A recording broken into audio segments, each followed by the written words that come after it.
Sakto isang linggo na lang bago ang traslasyon ng itim na Nazareno sa Quiapo, Maynila. At kabilang sa pinaghahandaan, ang seguridad lalo't inaasahan ang sabik na pagdagsa ng mga deboto matapos ang 3 taon. Nakatutok si Maki Pulido. Happy po kami. Hindi lang po ang mga deboto, lahat po ng mga nananampalataya. Happy, ika nga ang debotong si Bong dahil matapos ang 3 taon, magdaraos muli ng traslasyon na itinigil dahil sa COVID-19 pandemic. Tulad ng nakagawian matapos ang 4 a.m. Mass sa Luneta Grandstand sa January 9, tutulak na ang prosesyon pabalik ng Quiapo Church. Ibabalik na rin ang pahalik na magsisimula pagkatapos ng 6 p.m. Mass sa January 6. Bukas naman, January 3 hanggang 4 ng 1:30 ng hapon, isasagawa ng blessing sa mga replika ng itim na Nazareno.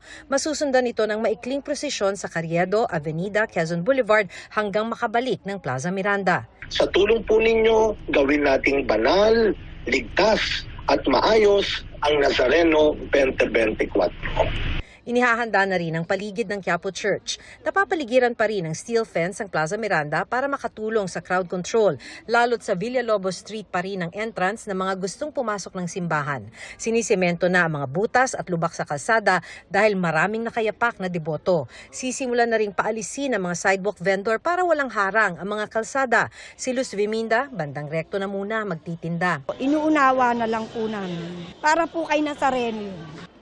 Tulad sa mga nakaraang traslasyon, maaring i-jam ang signal sa daraanan ng andas at paligid ng Quiapo Church. Paalala ng Philippine National Police o PNP, bawal gumamit ng backpack, magsuot ng bull cap, magdala ng liquid canister. Sa halip naman na payong, kapote na lang. Huwag ding magdala ng mga matatalim na bagay kahit na nail cutter. Hindi ho natin naasahan kung nasa bagyan at mahulog yan, may makakaapak, magkakaroon po ng injury. Sana rin daw kung person with disability o may iniindang sakit, huwag nang ipilit magtraslasyon. Kaya si Jim Well na mild stroke, magsisimba na lang sa pista ng itim na Nazareno. Baka pag bumigay ako, wala hong tumulong kagad sa akin. Sisimba na lang po ulit. Para sa GMA Integrated News, Maki Pulido, nakatutok, 24 oras.